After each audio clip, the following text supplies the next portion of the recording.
ಇವತ್ತಿನ ಪೀಳಿಗೆಯಲ್ಲಿ ಮಕ್ಕಳಾಗಿರ್ಬೋದು, ದೊಡ್ಡವರಾಗಿರ್ಬೋದು, ಎಲ್ಲರಿಗೂ ಇರುವಂಥ ತಲೆಯಲ್ಲಿ ಟೆನ್ಷನ್ ಏನಂದ್ರೆ how can I get out of stress. Stress ಇಲ್ಲದೆ ಮನುಷ್ಯ ಬದುಕಕ್ಕಾಗಲ್ಲ ಸರ್. ಯಾಕೆ? ಅಲ್ಲ, ಸ್ಟ್ರೆಸ್ ಇರಲೇಬೇಕಲ್ಲ ಒಂದು ಸ್ವಲ್ಪ. ಯಾಕೆ ಇರಬೇಕು? ಇರಲೇಬಾರ್ದು ಸರ್. ಇರಬೇಕು, ಸ್ಟ್ರೆಸ್ ಇರಬಾರ್ದು ಅನ್ನೋದೇ ಒಂದು ಸ್ಟ್ರೆಸ್. ಯಾಕೆ ಅದ್ಯಾಕೆ ಕಾನ್ಸೆಪ್ಟ್ ತಲೆಯಲ್ಲಿ ಯಾಕೆ ಬರುತ್ತೆ ಸ್ಟ್ರೆಸ್ದು? So when you are not interested to enter something in your mind, ನನ್ನ ಮನಸ್ಸಿನಲ್ಲಿ ಇದ್ದದನ್ನ ನೆಗೆಟಿವ್ ಎನರ್ಜಿನ ನಾನು ಖಾಲಿ ಮಾಡ್ಕೋಬೇಕು ಅಂತ ಅನಿಸ್ದೇ ಹೋದರೆ you will not be happy at all. That stress continues. So stress ಇರುತ್ತೆ ಅಥವಾ ಇರಬೇಕು ಅನ್ನೋದೇ ರಾಂಗ್ ಕಾನ್ಸೆಪ್ಟ್. ಹೌದು ಸರ್.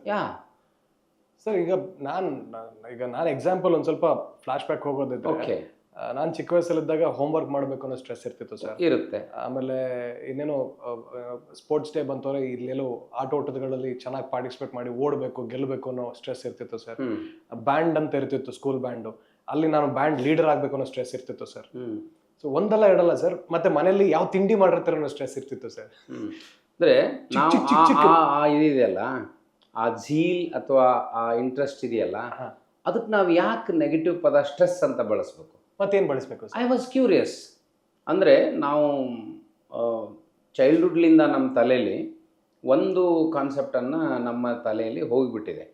ಮಗು ಹುಟ್ಟೋ ಮುಂದೆ ಅದಕ್ಕೇನು ಸ್ಟ್ರೆಸ್ ಗೊತ್ತಿರಲಿಲ್ಲ, ಏನು ನಾಲೆಜ್ ಎಲ್ಲ, ಇಟ್ ಎಂಜಾಯ್ಸ್ ದ ಲೈಫ್. ಯಾವಾಗ ಯಾವಾಗ ನಿಮ್ಗೆ ನಾಲೆಜ್ ಬರ್ತಾ ಹೋಗ್ತದೆ, ಜ್ಞಾನ ಅಥವಾ ತಿಳುವಳಿಕೆ ಅನ್ನೋದು ಬರ್ತಾ ಹೋಗ್ತದೆ, ಅದರ ಪ್ಯಾರಲಲ್ ಆಗಿ ಸ್ಟ್ರೆಸ್ ಅನ್ನೋದು ಕ್ರಿಯೇಟ್ ಆಗ್ತದೆ.